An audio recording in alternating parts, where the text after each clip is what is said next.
sommes bien installés pour l'entretien. Merci de nous rejoindre, mesdames et messieurs, pour les échanges du jour. Abbé Rodrigue Gbedjuno, directeur de l'école d'initiation théologique et pastorale. Bonjour à vous, Père. Bonjour, Madame Toboula. J'espère que vous vous portez bien. Oui, ça va, avec la grâce de Dieu. Merci de nous accorder donc votre précieux temps en cette période significative. Vous le savez, nous sommes dimanche et ce dimanche, les chrétiens sont en fête, la Pentecôte, une célébration qui, au-delà de ces symboles bien connus que sont le feu, le vent, nous invite à réfléchir sur l'effusion du Saint-Esprit et son impact sur la communauté des croyants, également sur le monde. Nous voulons avec vous ce matin approfondir la portée de cette fête, notamment à travers le prisme de l'appel à la paix de la conférence épiscopale qui réitère systématiquement cette paix-là à l'approche de chaque période électorale. Cette invitation, si louable soit-elle, soulève des interrogations légitimes quant à la nature des relations entre l'Église, l'État et la politique. Pourquoi cette récurrence de l'appel à la paix,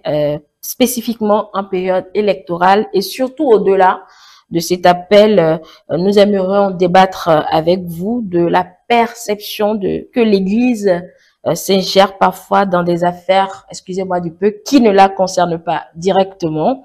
Nous savons que la doctrine sociale de l'Église est souvent invoquée pour justifier cette implication, mais nous souhaitons donc explorer les limites et les implications de cette posture et voir si possible s'il y a un risque paradoxalement que l'Église s'éloigne de ses fondements spirituels. Notre objectif, je vous rassure, n'est pas de juger, mais de comprendre en profondeur la position de l'Église face aux défis politiques et sociaux de notre temps.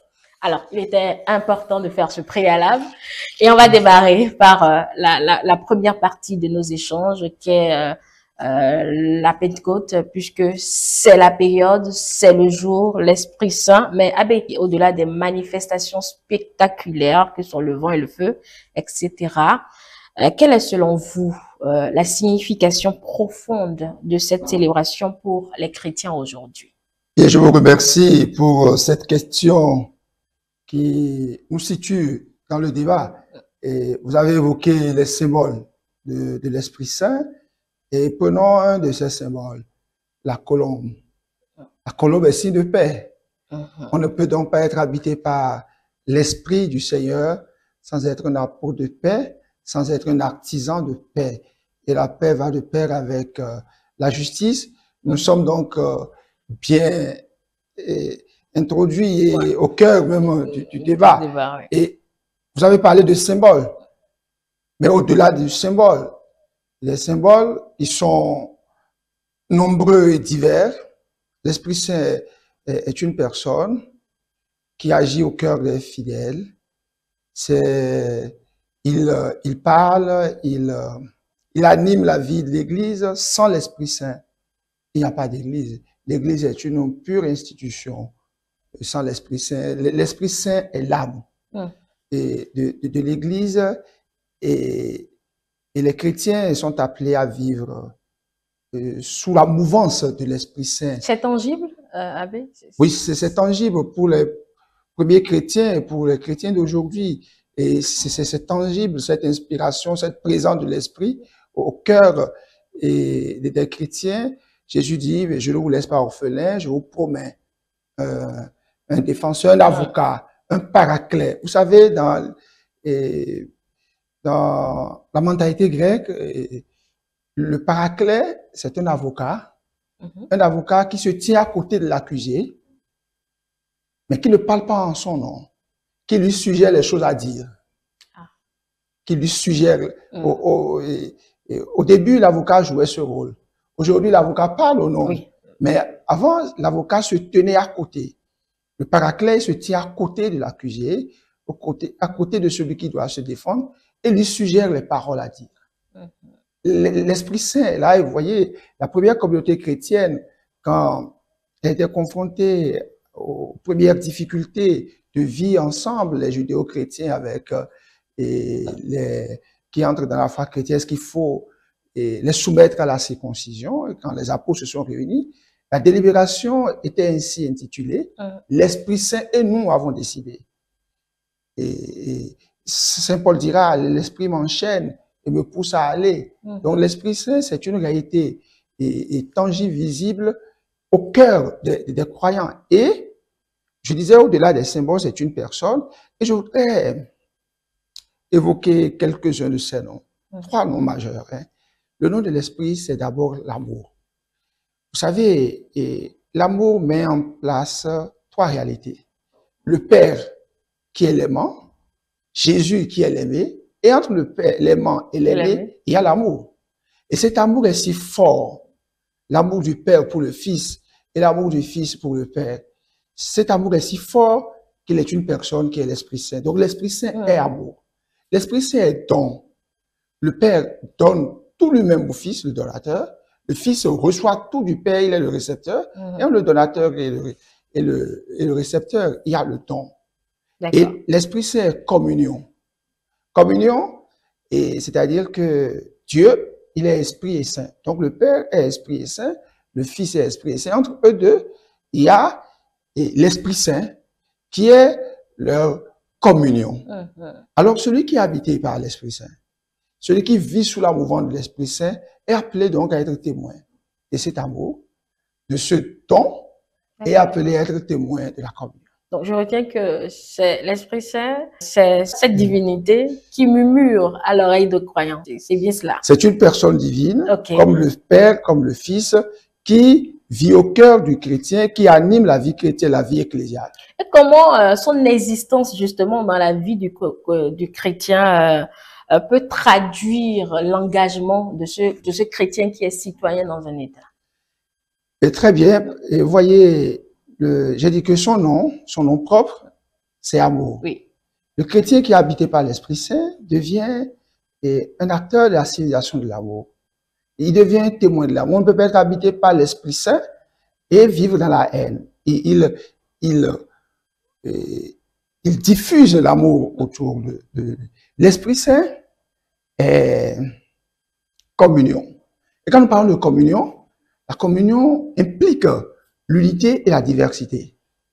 La communion, ce n'est pas une seule personne, une entité, une seule réalité qui conduit à la communion. Pour qu'il y ait communion, il faut qu'il y ait l'unité et qu'il y ait la diversité. Que l'unité supporte la diversité et que la diversité se tourne vers l'unité. Ce n'est pas une diversité errante. Et l'Esprit Saint est don. Vous voyez, nous tous, nous sommes d'un don, le don de la vie. La vie naît du don. Bien sûr. Alors, et elle ne peut s'entretenir que par le don. Alors, le don, ça veut dire quoi? Ça veut dire l'attention à l'autre.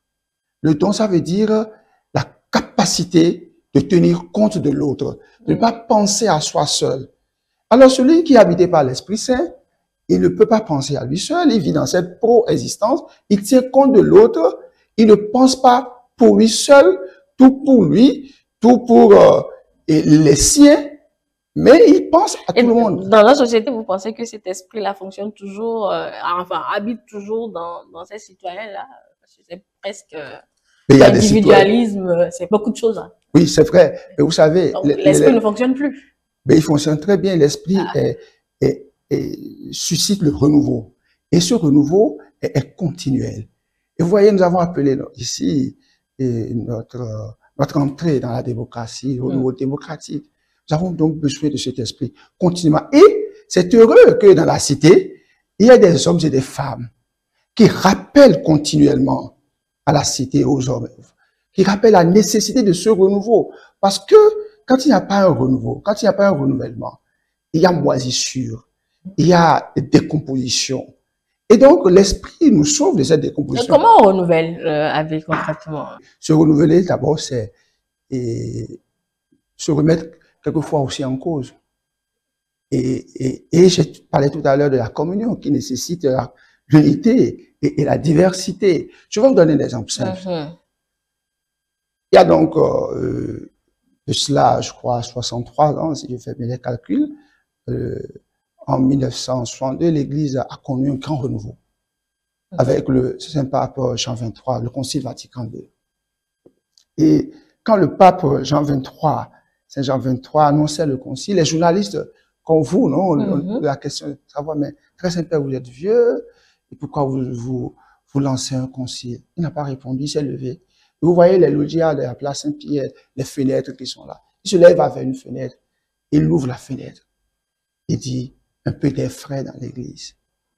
Un peu d'air frais. Et toutes les structures, toutes les institutions ont toujours besoin de cet air frais. Et vous voyez, de cet air frais. Même quand nous restons dans les chambres climatisées, quelquefois il nous faut renouveler l'air. Mais quand vous refusez de renouveler l'air, quand vous refusez de voir au-delà de vous-même, parce que quand vous ouvrez la fenêtre, c'est que vous voyez l'horizon. L'horizon est plus grand que ce qui vous apparaît. Et quelquefois, on peut se satisfaire de son confort. On peut se satisfaire de ces règles des règles qui nous arrangent, nous. On a besoin toujours de cet air frais, de ce renouveau qui est un appel à la conscience individuelle, à la conscience collective. L'appel à la conscience collective, c'est peut-être ce qu'essaie de faire, on va dire, l'instance dirigeante de l'Église catholique romaine, qui est la conférence épiscopale, puisqu'à chaque période électorale, où nous en sommes actuellement, la CEB interpelle les acteurs pour le maintien de la paix. J'aimerais bien que vous éclairez nos téléspectateurs sur les raisons spécifiques qui poussent justement la conférence à réitérer cette invitation à la paix à chaque année électorale. Si je reste dans la problématique de l'Esprit Saint, l'Esprit est source de paix. Il n'y a pas d'église sans l'Esprit Saint. Et puis vous avez appelé à la paix. Et c'est une bonne chose, non? Appeler à la paix. Qu'est-ce que l'État veut? L'État veut la paix. Et l'État trouve... Cela ne devrait être pas un acquis. Non, ce n'est pas un acquis. La paix ne devrait-elle pas être un acquis? Un acquis. Donc, non, est-ce qu'on a besoin de faire des exhortations à la paix? Mais bien sûr, quand nous voyons la situation sociopolitique... Quelle est-elle? Quelle est-elle? Ben, partons de la situation sociale. La situation sociale, vous allez sur les réseaux sociaux, c'est un état de violence. Nous sommes aujourd'hui dans une société, non seulement au Bénin, même dans le monde, dans une société où on n'a plus un débat civilisé. On s'injurie, regardez. Quand vous avez une position qui ne convient pas à celui qui est devant vous, où il vous bloque, il vous injurie, il vous agonie d'injures. Du fait de qui? Mais du fait de la mauvaise éducation, du fait des tensions sociales, du fait des frustrations, du fait des clivages. Vous voyez? Et moi, je pense que l'acteur politique est l'image de sa société. Est à l'image de la société. L'acteur politique, il est le grand format de ce que chacun de nous est individuellement. Il va là-bas avec son tissu humain. L'appel à la paix est un bienfait. Vous voyez, vous avez parlé tout à l'heure d'une société polarisée, d'une société où on vit l'individualisme. Mais une société qui vit l'individualisme, c'est-à-dire d'égoïsme, est une société qui va à sa perte. Parce que dès lors que nous vivons ensemble et que notre individualité ne tient pas compte de la collectivité, et je parlais donc de l'unité de la diversité, et ne tient pas compte du fait que l'autre qui est en face de moi n'est pas comme moi, n'est pas tenu de penser forcément comme moi.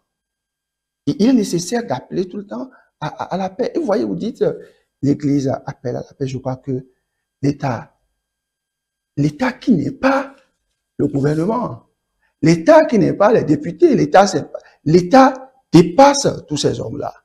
Et quand vous parlez de l'appel constant, ça veut dire quoi? Ça veut dire que si l'appel est constant, c'est que les causes de l'appel sont constantes. Si l'appel est constant, ça veut dire que cet appel ne dépend pas des personnes forcément que nous avons en face.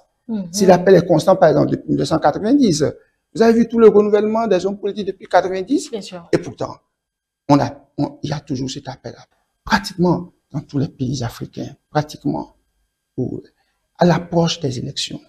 Il y a toujours cet appel à la paix. Il y a une inquiétude. Il y a une inquiétude. Qu'est-ce qui vous inquiète? Ce qui vous inquiète aussi. Et vous organisez tout le temps des émissions.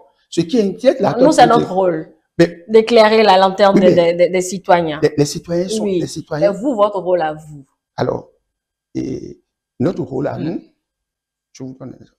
On dit chat échaudé craint l'eau froide. Oui. D'accord? Nous avons connu des moments d'élection tendus. D'accord? Nous sommes en droit d'être inquiets pour que les mêmes causes ne produisent pas les mêmes effets. Et cette inquiétude est légitime. Aucune structure, aucun acteur politique ne peut interdire à un citoyen d'être inquiet. C'est heureux d'ailleurs d'être inquiet. Vous voyez? Et je dis, c'est l'approche des élections. Et vous allez voir ce que je dis. Et c'est important que nous mettions le doigt là. Sinon, nous allons polariser le discours sur l'Église, sur l'État. Non. Les élections en Afrique sont une préoccupation.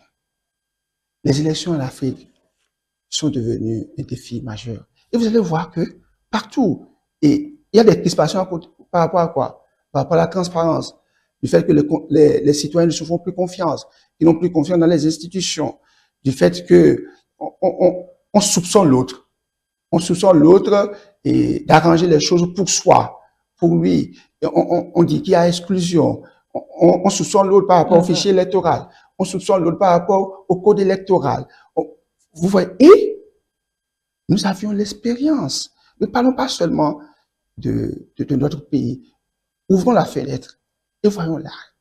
Nous avons l'expérience que les élections en Afrique sont souvent des moments de joie, de fête, où le peuple donne, c'est-à-dire sanctionne. Mais si les acteurs politiques, oui, bon, se chamaillent sur les dispositions et autres, qu'est-ce qui vous concerne, vous, dedans?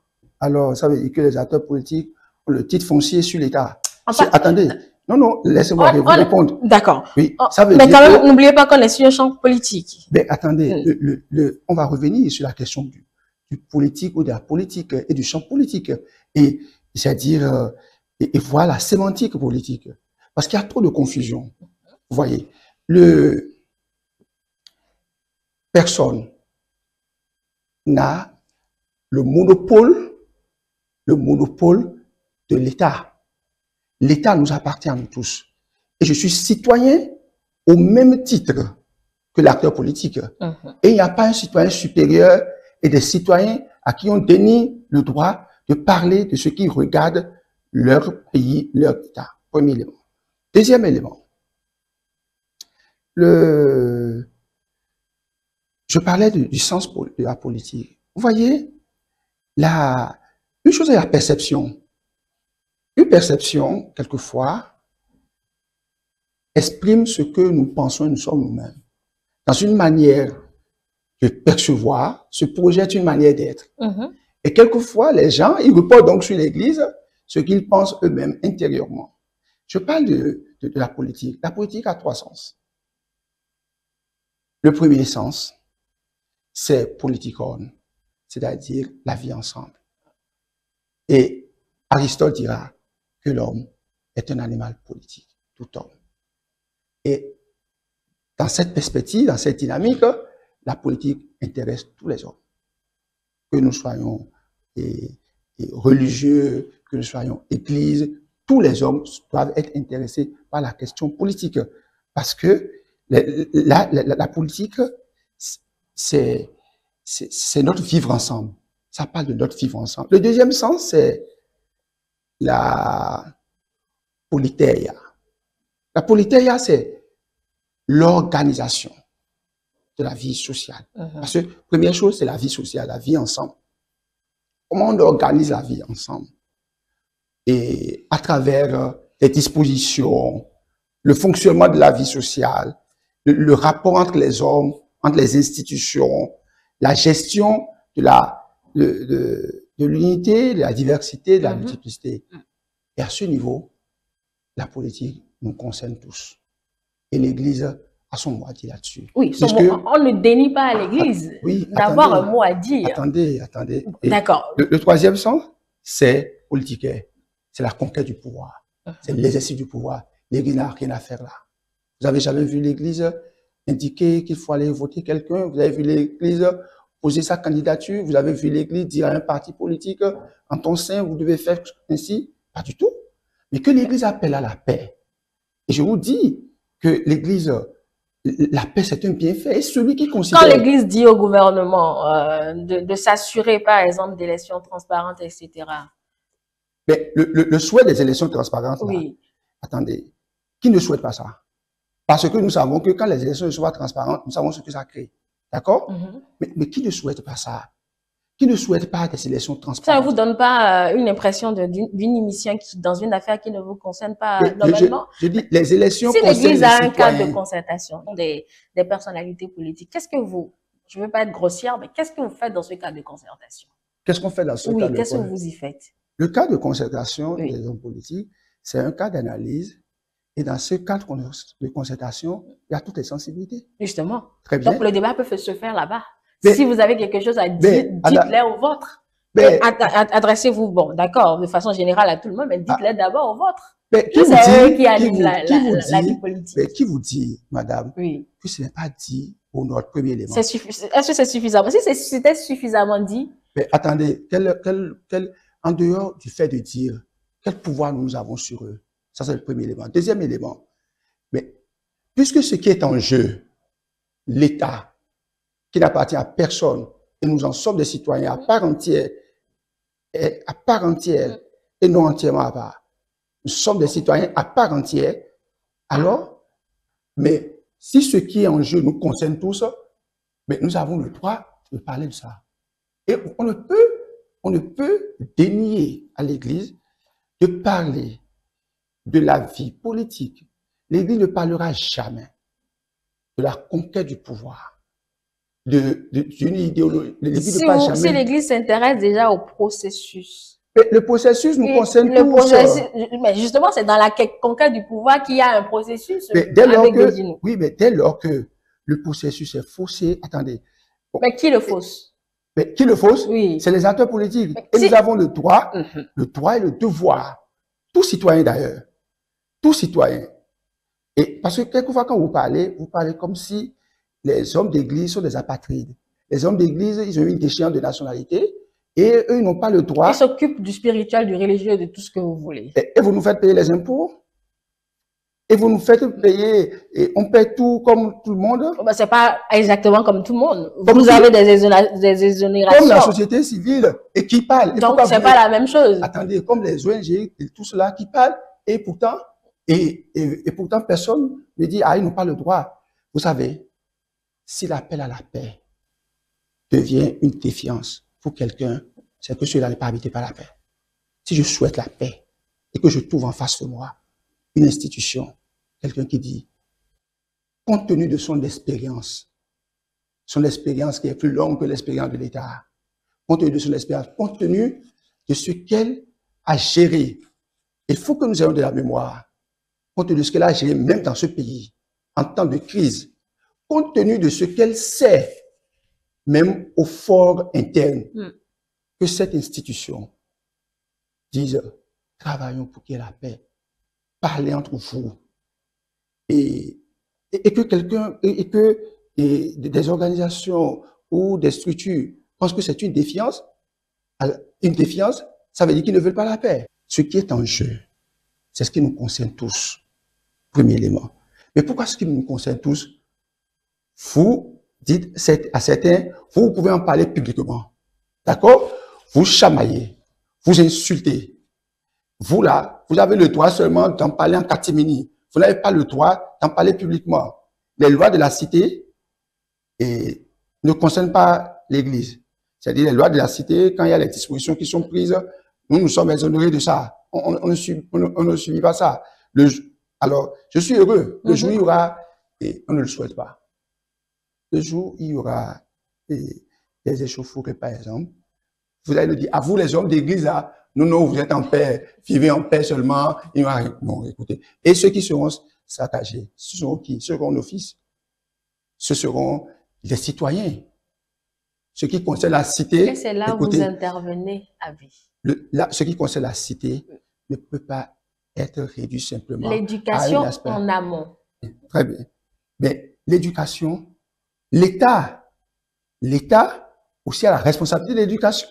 D'accord? Et pourtant, l'État fait des mises au point. L'État a la responsabilité de l'éducation. Et pourtant, l'État met en place des structures plus ou moins légitimes de répression. D'accord?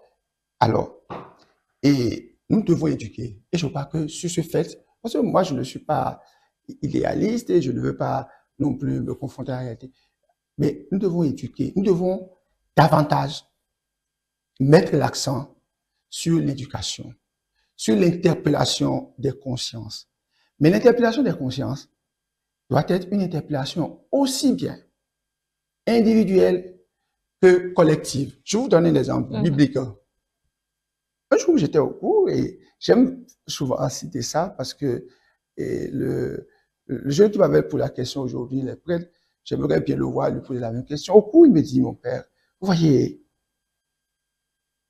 il dit, moi, je suis d'une famille où tout le monde n'est pas chrétien. Et un jour, mes frères sont venus me voir. Ils m'ont dit, mais vous, les chrétiens, là, est-ce que vous ne cherchez pas souvent querelle? Et il dit, mais regardez la question de Jean-Baptiste et d'Hérode. Hérode a pris la femme de son frère. Qu'est-ce que vous savez Jean-Baptiste dedans? Mais est-ce qu'il n'est pas allé chercher querelle à Hérode?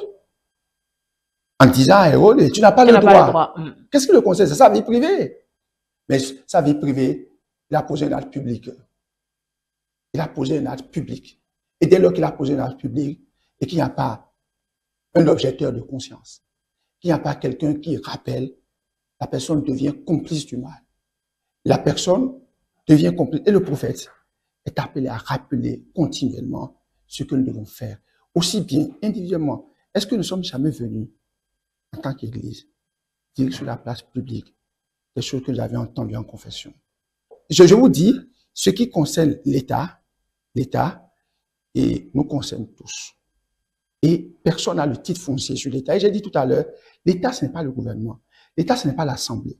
L'État, ce n'est pas les institutions. L'État est au-delà de tous. Et l'État demeure. L'État est au-delà de tout cela. Et ceux-là sont des serviteurs de l'État. Bien sûr. Et nous sommes, nous tous, d'une manière ou d'une autre, au service de l'État. Et quand l'État a problème, nous avons tous problème. Le problème, c'est que parfois, dans vos prises de position au sein de l'Église, on sent parti pris en réalité. Vous n'êtes pas toujours... On a eu quand même des communautés de la CABE presque à charge contre le gouvernement, avec le gouvernement en place. Très bien. Vous avez dit, attendez, alors vous avez dit ceci, que nous avons un appel constant. Cet appel constant, et quand il y a élection, donc, prenons depuis 90, nous avons un appel constant. Allez lire les lettres pastorales des évêques. Allez lire les déclarations des évêques. Et vous verrez que le ton est constant, premier élément. Deuxième élément, ceux et celles même qui écrivent ces déclarations sont des hommes élégants. Vous ne verrez jamais l'Église attaquer une institution. Donnez-moi un tel dit que l'Église manque de respect au chef de l'État, à une institution. L'Église n'a jamais fait ça. Les politiciens, chaque jour... Attendez, les politiciens, chaque jour... On ne va pas faire le procès d'une personne sur ce plateau, mais quand vous dites que l'Église n'a jamais manqué de respect, je veux bien vous renvoyer à cette dernière déclaration de Monseigneur Antoine Gaye, quand même, sur le chef de l'État. Moi, ça ressemble quand même à une sorte de manque de respect. Si on s'entend qu'il n'y a rien qu'à ça. Non, dites-moi. Parce que, vous voyez, quand vous prenez des passages, donnez la déclaration, lisons la déclaration. Bon, puisque vous savez déjà de quoi je parle. Non, moi je ne sais pas de quoi vous parlez. Vous ne savez pas. Non. Baptiste Talon aime le Bénin ou n'aime pas les Béninois, ça vous ne vous en rappelez pas. Alors, attendez, que je dise que quelqu'un aime le Bénin et qu'il n'aime pas beaucoup les Béninois, c'est une insulte. C'est normal? Non, attendez, ça c'est une insulte. Ça reste normal. Non, attendez. Non, attendez. On va pas camoufler quelque chose. C'est normal à votre entendement à vous. Mais que vous me... que vous dites à quelqu'un, tu aimes le Bénin. C'est pas quelqu'un, une vous aimez, institution de la République. mais vous dites l'institution de la République. Oui. Que vous aimez le Bénin. Non. Attendez, vous aimez le Bénin. Quand il dit vous aimez le Bénin, c'est une insulte, ça? Non, attendez, non, on s'arrête, non. On ira là, pas. Non, on ira. C'est l'insulte ou l'injure, tout ce que vous voulez dans la seconde partie. Mais attendez, là, attendez. Si je dis, vous aimez le Bénin, je vous insulte? Non. Au moins, tout le monde est conscient de ça. Je dis, vous n'aimez pas les Béninois. Je vous insulte, c'est pas une insulte. Quand vous allez chercher ce qu'on appelle l'insulte, ça, c'est pas de l'insulte. C'est son point de vue.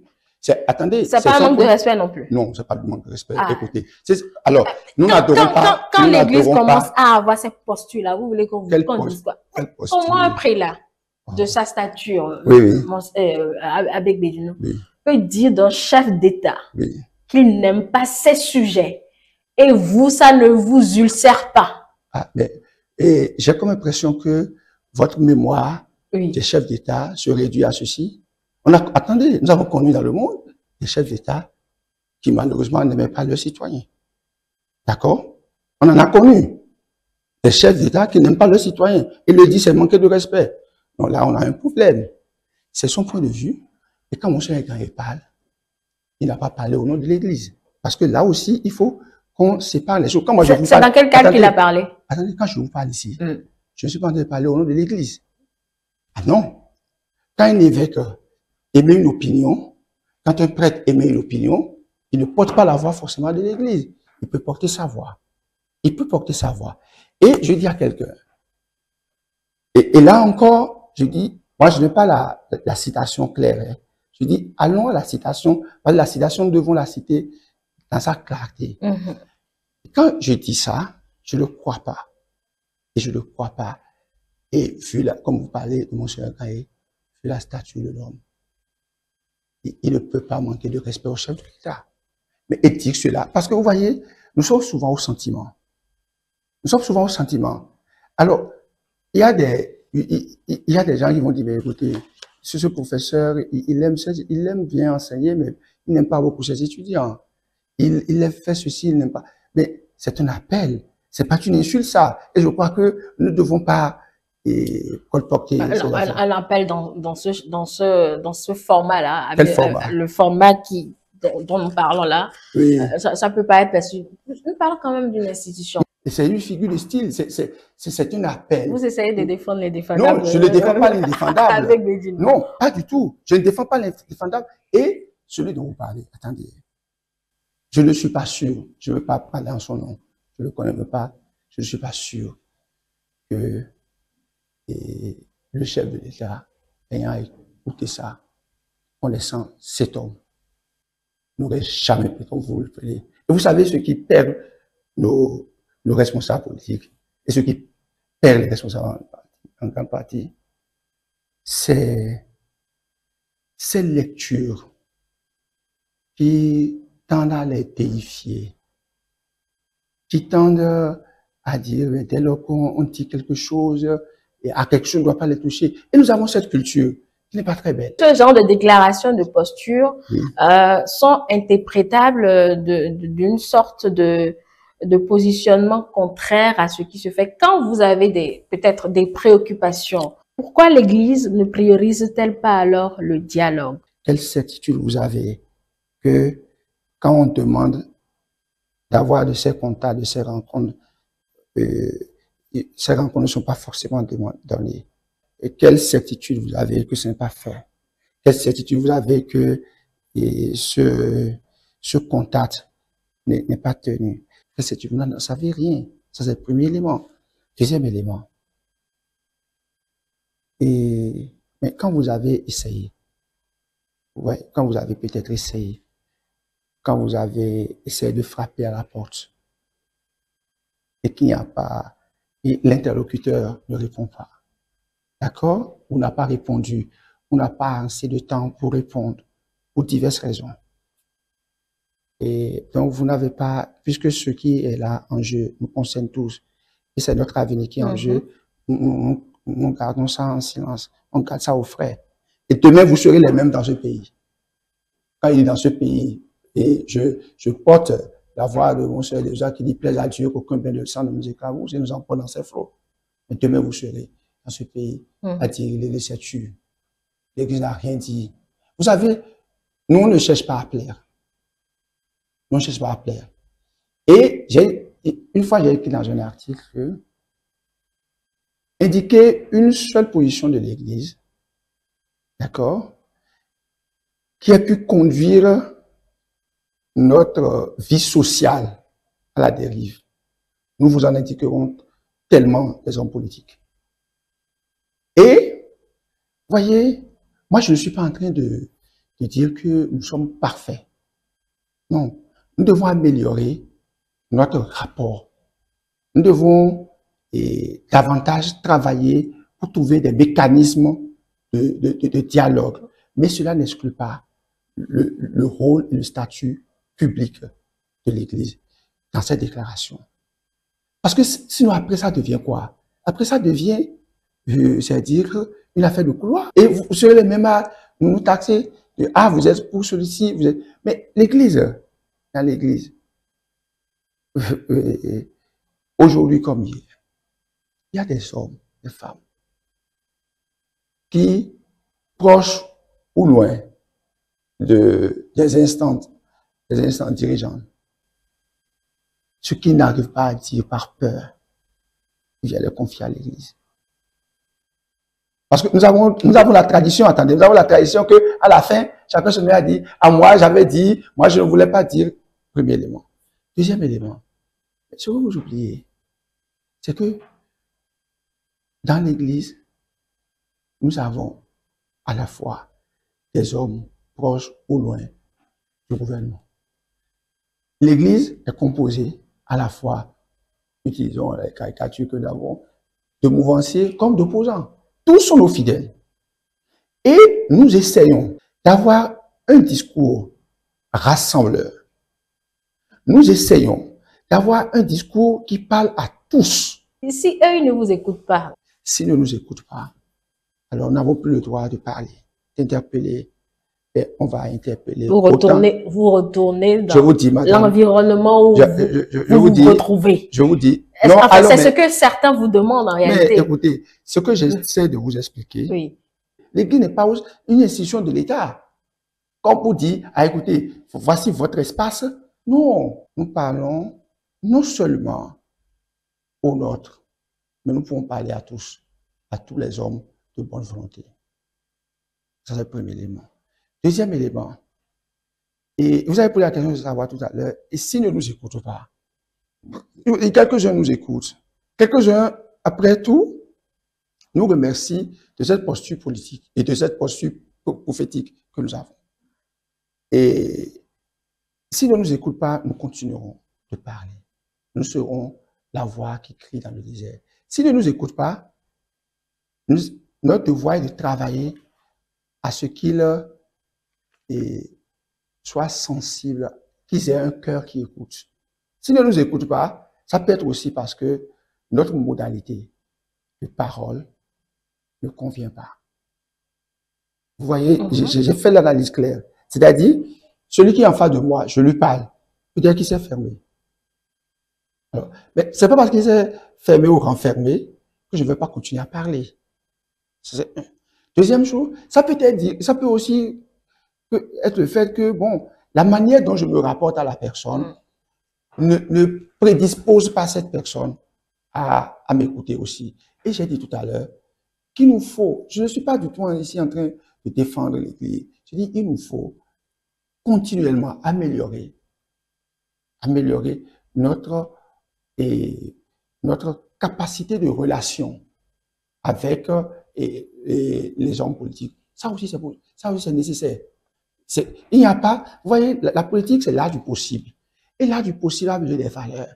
On n'a pas besoin que des procédures. J'aime à donner l'exemple je ne vais pas donner des noms, de grands dictateurs dans le monde.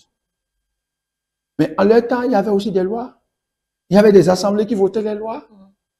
Donc, ce n'est pas la procédure seule ne suffit pas. Il faut des valeurs qui animent cette procédure-là. Pour que cette procédure ne conduise pas à l'implosion. Et je dis ceci.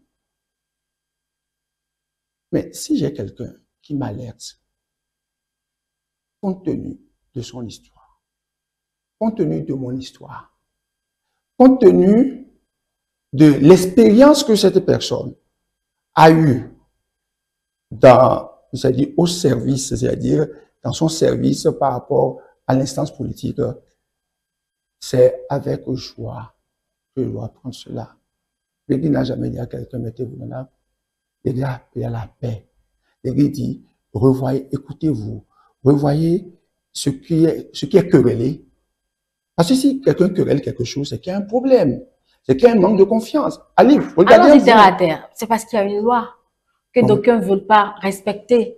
Mais que l'on veut respecter. C'est tout attendez, le... Non, c'est tout schématique. Oui, je préfère le schématiser comme ça. Oui, mais je vous n'y dis a-t-il pas de loi? C'est une loi qui est querellée. Attendez, et vous leur demandez d'aller s'entendre. Oui. Mais écoutez, je vous dis ceci. Vous voyez, et je parlais tout à l'heure, la démocratie des procédures n'est pas une démocratie qui porte à la paix. C'est la démocratie des valeurs qui porte à la paix. Et la vie ensemble nécessite qu'on s'écoute, qu'on se rassure, qu'on tienne compte l'un de l'autre. C'est tout. Alors, si vous êtes, et nous ne voulons pas nous mettre dans cette posture forcément, vous êtes un père de famille, vous êtes une mère de famille, et vos enfants, ils ont pris une décision. La majorité. Parce que la majorité n'est pas critère de vérité. La majorité n'est pas critère de bon sens toujours. Je vous l'ai dit tout à l'heure. Moi, j'ai souvent du mal avec cette transposition parce que ce dont nous parlons, s'en éloigne quelque peu. Ça ne pas. Je vous ai donné l'exemple. Je vous ai donné, bon, si vous voulez. Hitler avait une assemblée qui votait des lois. Et ça a conduit à la débâcle. Mussolini avait une assemblée qui votait des lois. Ça a conduit à la débâcle. Ici au Bénin, pendant la Révolution, on avait une assemblée qui votait des lois. Ça a conduit là où ça a conduit. C'est pas parce que c'est voté que c'est bon. Et le seul élément qu'une réalité a été votée, pourquoi même le législateur prévoit des relectures? Pourquoi le législateur, après les votes, prévoit des lectures? Un test électoral est une ambition. Mais écoutez, une ambition d'emmener le pays à un niveau donné, en tout cas à un niveau de développement donné. Très bien. Écoutez, j'ai dit tout à l'heure, j'ai répété plusieurs fois, l'ambition est légitime. Et quand l'ambition est légitime, nous devons user de leadership. Le leadership. Et le chef de l'État n'est pas le chef de l'État de ceux qui le supportent. Il est notre chef. Il est le chef de l'État de tous. Que cela soit de la mouvance, qu'il soit de l'opposition, c'est le chef d'État, premier élément. Et donc, l'ambition, toute ambition politique, portée par des valeurs, est légitime. Ça, c'est le premier élément. Deuxième élément, quand cette ambition est légitime, nous utilisons le leadership, nous essayons de rassurer, nous essayons d'amener tout le monde dans cette dynamique. Troisième élément. Et pour déterminer une loi, il y a des procédures. Vérifions souvent aussi que toutes ces procédures sont si ça ne l'était pas, rassurez-vous, les contestataires seraient déjà montrés au créneau pour les dénoncer. Attendez. Vous savez, moi, j'évite de donner des exemples politiques. Parce que dès lors que je vais donner des exemples maintenant, on va me ficher, on va dire, il est de tel. Moi, je suis du parti du bien commun, de notre pays. D'accord? Vous parlez de procédures. Nous avons des actualités et des débats que vous-même vous avez animés, qui remettent en cause des procédures. Mais c'est ça, je dis. Si les procédures ne sont pas respectées, on en entendra parler, oui, certainement. Vous en entendez parler aujourd'hui, et vous en parlez aujourd'hui, quand il y a eu problème. Quand ça allait bien, personne n'en a parlé. D'accord? Je ne vois pas de quoi vous parlez concrètement. Moi aussi, je ne voyais pas tout à l'heure de quoi vous parlez. Je ne vois pas de quoi vous parlez. On va les nommer si Non, je préfère. ma posture, mon statut ne me permettent pas d'entrer dans les C'est vous qui avez mis le pied dans le plat. Non, non, je n'ai pas mis le pied dans le plat. Je Si, vous dis ceci, madame. Je vous dis, et les procédures seules ne suffisent pas. Et si le législateur, et même prévoit des relectures, et qu'on dise, ah, ce que vous avez pris et qui constitue votre ambition, n'est peut-être pas partagé par tous. Est-ce que vous pouvez aller faire des relectures quand vous pouvez vous écouter entre vous? Peut-être que ceux qui parlent, il y a du bien dans ce qu'ils disent. Peut-être que ce que vous dites aussi, il y a du bien. Mais écoutez-vous. Parce que si vous êtes tous animés par le bien commun, vous êtes tous animés par le service de l'État, vous allez trouver vous allez faire consensus là-dessus. Ça, c'est le bon vouloir des acteurs. Ça, on ne peut pas les réger en loi. Madame, et dans une certaine mesure, l'ambition de nos politiques ne doit pas être, c'est-à-dire, cette ambition ne doit pas être réduite à l'ambition de l'État. Parce que si vous confondez un homme politique à l'État, là aussi c'est très dangereux. Non, il n'y a aucune confusion là. Non, attendez, c'est pour ça que je dis, ce que nous servons, c'est l'État. Et l'État, c'est notre vivre ensemble. Et le vivre ensemble nécessite que nous tenions compte l'un de l'autre. Parce que vous voyez, quand vous parlez, je reviens, vous avez utilisé un mot qui m'a paru très beau, mais je vois que vous ne faites pas souvent allusion à ça, constant. Je vous donne un exemple. Si demain, des gens qui querellent aujourd'hui font la même chose demain, l'Église dira la même chose. Et je vous ai dit une fois ici, échangeant avec vous, que ce qui m'a toujours fait sourire, et qui dans le cœur intime des gens politiques, et ils doivent être reconnaissants à l'Église, c'est que quand A est là, et que l'Église dit, ah, ce que tu es en train de faire, c'est pas bon, et vous tiens compte de l'autre aussi. Voilà. A dit non, à sur le baudet, et vous occupez-vous des affaires qui vous concernent, vous vous immiscez dans nos affaires, très bien. Parce que B serait venu nous voir pour dire, ah, nous nous sentons lésés. Quand B vient, et que B aussi fait la même chose, on dit, le même A vient nous voir après, et de la mémoire. Les acteurs politiques, qu'ils aient de la mémoire. Et quand ils ont un peu de mémoire, ils doivent être reconnaissants envers cette Église qui a ses limites. Moi, l'Église a ses limites. Dans la gestion de la parole publique, nous avons peut-être à améliorer. Vous mettez votre limite dans justement ce dont nous parlait, à quel niveau, à quelle hauteur avec Béline? Notre limite n'est pas dans le message. Notre limite peut être dans la communication du message. Peut être dans la communication du message et nous devons l'améliorer.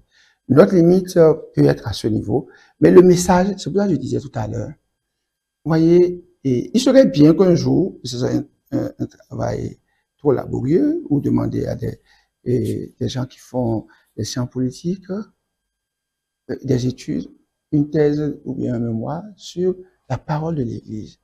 Et on va au test. Et on décortique le test. Et on voit, vous savez, dans ce pays, je parle de la mémoire, en 89, quand le Kenya allait, cet État qui a combattu l'Église, le PRPP, qui voulait transformer nos églises en salles de cinéma, qui a emprisonné nos prêtres. Cette Église, cet État s'est tourné vers l'Église. Et quand les évêques ont écrit, convertissez-vous et le péné vivra. Peut-être que c'est une insulte. Convertissez-vous et le péné vivra. J'ai trouvé ce acte élogieux. Le chef d'État d'alors, le général Mathieu Créco, a financé 3000 exemplaires avec le drapeau d'alors, le drapeau, et l'a partagé à tous les cadres de l'État d'alors. Et d'une manière ou de l'autre, cette lettre a participé à la décrispation de la vie sociale et de la vie politique. Et le discours de l'Église, depuis cette fameuse lettre pastorale de 1989, le discours est resté constant. Les hommes passent, Et il s'agit aussi de la facture des hommes. Vous voyez, il s'agit de la facture des hommes. Et je dis tout à l'heure, et vous pouvez avoir en face de vous et des gens qui ont de la peine à vous écouter. Des gens qui ont bon, et qui font, c'est les Italiens qui disent ça comme ça, qui font fatigue, qui se fatiguent à écouter un avis contraire. Vous voyez, vous avez d'autres qui, du fait de leur vie, de leur relation, peuvent écouter mieux. Ouais. Et vous savez, ce qui nous perd un peu, c'est le manque de mémoire. Nous ne réfléchissons pas notre vie ensemble et nous ne tirons pas leçon du passé. Et quand on ne tire pas leçon du passé, on répète les mêmes errances. On se retrouve dans les mêmes erreurs. Vous voyez, il est capital pour nous, aujourd'hui, de tenir compte des leçons du passé pour ne pas retomber dans les mêmes erreurs. Et c'est heureux que nous ayons en face de nous. Je suis aussi de l'État, que nous ayons en face de nous comme État des institutions qui nous rappellent, non pas ce que nous devons faire, mais qui nous rappellent les valeurs qui doivent animer ce que nous devons faire. Parce que l'Église ne le dit pas. Dans le code électoral, là, il faut qu'il y ait ceci. L'Église n'a jamais dit ça. L'Église indique les valeurs. Est-ce que c'est pas une vertu? J'ai manqué de poser cette question. Est-ce que c'est pas une vertu peut-être de l'Église qui la trahit? Soutenir le plus faible au détriment du plus fort. Alors que nous sommes sur un champ qui n'a rien à voir, qui parle de rapport de force. La politique parle de rapport de force. Oui. Et donc, quand vous parlez de rapport de force, vous avez en face de vous des forts et des faibles. Absolument, c'est ça les rapports de force, mais vous, mu par cette volonté peut-être de tout le temps supporter celui qui est faible à votre entendement, vous en venez à ce qui, à ce procès qu'on vous fait. Très bien. Et comment appelle-t-on? La politique est un rapport de force. Ça, c'est le premier élément. Deuxième élément, nul, c'est pour ça que je dis qu'il faut avoir de la mémoire. Nul n'est assez fort pour être toujours le plus fort. D'accord? Nul n'est assez fort pour être toujours le plus fort. Troisième élément. Quand vous voulez savoir, dans une société, le degré d'humanité de cette société, vous voyez comment elle traite les vulnérables. Elle traite les sans-voix. Vous voyez comment elle traite ça. Elle traite cela. Alors, nous sommes la voix des sans-voix. Nous sommes la voix de ceux qui se sentent brimés.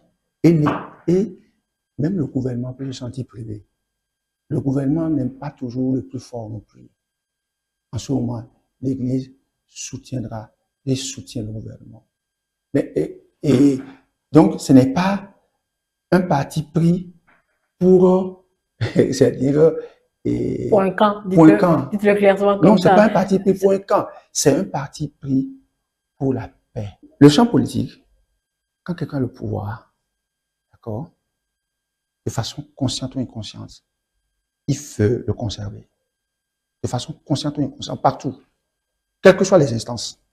Je ne dis pas que c'est lié à la vie politique. Quelles que soient les instances, il veut le conserver. Donc, il y a cet instinct de conservation du pouvoir inné en l'homme. C'est le premier aspect. Alors, et qu'est-ce que nous craignons? Qu'est-ce que nous pouvons craindre dans un État? Ce qu'on peut craindre dans l'État, ce sont les violences. Parce qu'on sait quand ces violences commencent. On ne sait pas quand elles finissent. Et si on peut déjà travailler sur les leviers, sur les causes, c'est déjà mieux. Mais si nous créons les violences, vous pensez que les violences viendraient des plus forts? Mais partout où il y a des violences, c'est des gens qui se sont sentis lésés, qui se sont sentis brimés, à tort ou à raison. Je ne suis pas encore c'est-à-dire au contenu. Voilà. Des gens qui se sont sentis, c'est eux à un moment donné qui disent, on n'en peut plus. Puisque nous n'avons pas voulu nous faire entendre. on n'a pas pu nous écouter, pas ces voix-ci, nous entendons. Et alors, il est de bon ton de travailler là-dessus, de dire, mais écoutez, est-ce que il y a un vice à dire à quelqu'un? Allez parler entre vous, quand ce qui est demandé. Et il y a encore le temps d'en parler. Mais pourquoi on se refuse d'en parler? Nous avons des dispositions au niveau de l'État. Et je ne sais pas, des accords qui disent que après tel nombre de temps, avant, si on doit aller aux élections 6 mois à l'avance, on ne doit plus toucher. Un jour après, et un jour après, c'est-à-dire quand il restera 5 mois, 29 jours là, vous n'entendez pas l'Église dire allez vous entendre. Elle prend acte. Mais quand il y a la possibilité de s'entendre, quand il y a la possibilité d'entendre, on ne peut jamais faire économie de dire entendez-vous, écoutez ce que vous avez à faire, faites-le. Si vous pouvez, ce serait pour le bien de tous. L'Église respecte l'ordre public. L'Église aime les institutions de l'État, aime ceux qui les animent, mais ne les adore pas. L'Église prie pour les responsables politiques, ne les adore pas, on est capable de leur dire la vérité. Et cette vérité s'applique à l'Église elle-même. Allez, nous avons passé le temps sur le sujet. Je vais retenir, et les téléspectateurs vont retenir essentiellement que l'Église ne jouera que son rôle tant qu'il y a l'opportunité de dire aux acteurs de s'entendre. L'Église ne va pas marchander cette volonté de dire allez vous entendre. Je pense que c'est cela. L'Église ne marchera jamais, et c'est-à-dire ce désir, cette nécessité de se parler. C'est ça qui fait l'État, de s'écouter et de faire autant que faire se peut des consensus pour travailler ensemble à la paix. C'est ce que recherche l'État, la paix. Parce qu'on a besoin de paix. L'État a besoin de les gouvernants ont besoin de paix pour travailler, pour le bien de tous. Ils recherchent la paix. Et nous disons, travailler à la paix, travaillons à la paix. On devrait s'entendre et ils devraient être très reconnaissants envers cette institution qui les invite constamment à la paix. Pourquoi dans les autres pays, on ne va pas avec Bédino et on finit sur ça? Les élections telles qu'elles se passent ici, comme ça se passe là-bas. Le climat, la crispation. C'est pas sur des lois. Mais attendez, je dis le climat, la crispation et c'est-à-dire le soupçon sur fichier électoral, code électoral, et il veut se conserver au pouvoir. Vous avez, Macron est en train de finir, peut-être, je ne sais pas quand il va finir, 2027. Vous avez oublié que la France, c'est récemment que le mandat est limité là-bas. Mais c'est ce qui, mais depuis que le mandat est limité, récemment là, c'est quand? Et vous n'avez jamais de soupçon, un enchaînement de constitution, est-ce qu'il faut second tour, c'est le premier mandat, c'est le deuxième, mais c'est chez nous, en Afrique. Nous avons ce problème. Reconnaissons-le. Donc, c'est nous les nègres? Oh, je ne sais pas. Et c'est-à-dire, et je ne veux pas quand même jeter tout mon peuple, tout mon continent aujourd'hui à des gens, c'est nous les néons, mais reconnaissons que nous sommes en marche. D'accord? Nous sommes en train d'apprendre. Et il y a de très bonnes choses. Et quand chaque gouvernement vient, il essaie d'améliorer certaines choses, bon, de ne pas améliorer d'autres, et il faut le reconnaître. Il ne fait pas tout de bon. Aucun gouvernement ne peut tout faire de bon. Et quand on le dit, on n'insulte personne. Aucun. Alors, et nous sommes en apprentissage. Et dans cet apprentissage, et nous n'avons pas cette prétention non plus, nous avons quelquefois besoin de tuteurs. Nous avons besoin de personnes, d'éducateurs. Nous avons besoin de sentinelles. Nous avons besoin, et vous voyez, nous avons besoin de code de route qui nous dit, ici, là, il faut aller à 50, ici, il faut aller à 80, ici. Voilà, nous avons besoin des indicateurs. Et quand nous avons ça sur la voie, parce que cette voie, puisqu'il s'agit de la coexistence, il s'agit de vivre ensemble, cette voie est une voie qui peut être la meilleure comme la pire, comme la langue des autres.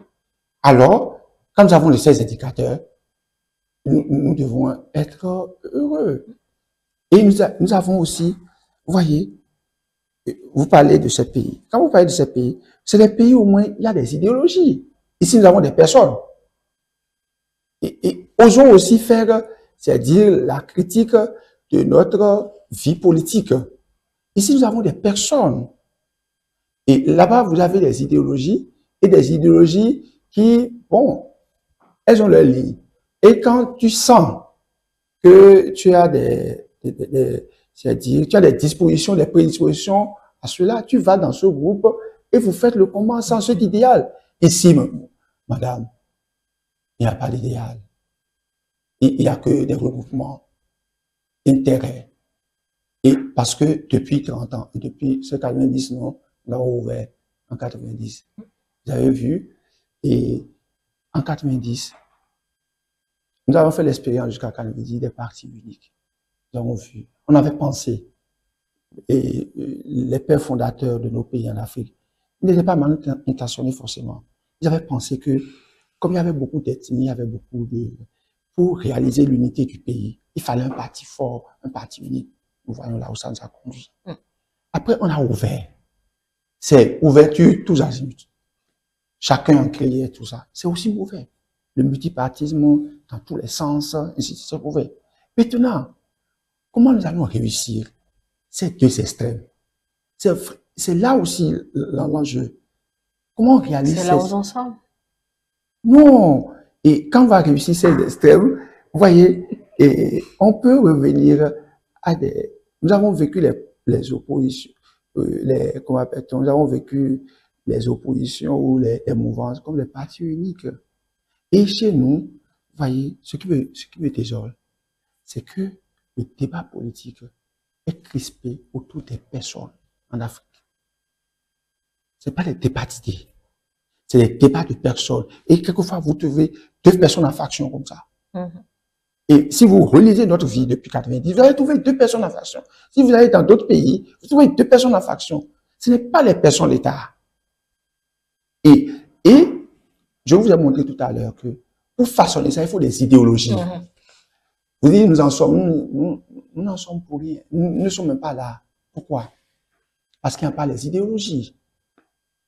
Il y a des regroupements qui tôt ou tard, vous allez, et que Dieu nous donne.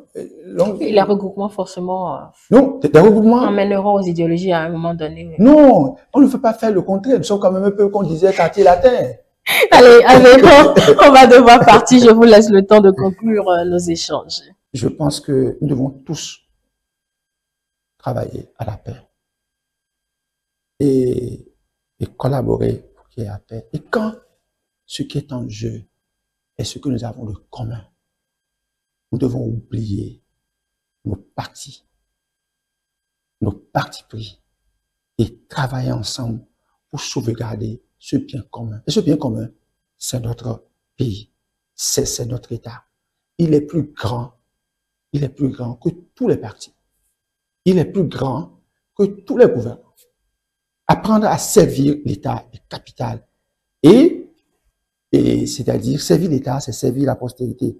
Et l'Église, d'une certaine manière, se pose jamais comme rival de l'État, mais comme un ailleurs de l'État, comme une sentinelle, comme un indicateur qui nous rappelle sans cesse les valeurs préexistantes à l'idéal.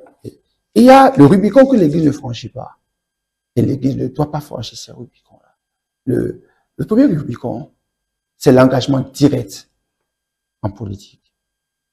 La conquête du pouvoir, l'Église n'est jamais là. Et le deuxième Rubicon, qui va peut-être pas tellement plaire, c'est l'Église ne participera jamais avec le silence coupable. Le silence coupable pour plaire à quelqu'un que ce soit, parce que l'Église ne veut jamais être complice du malheur où ses frères, nos frères et sœurs sont tenus. Et je disais, nous devons changer de regard sur l'Église.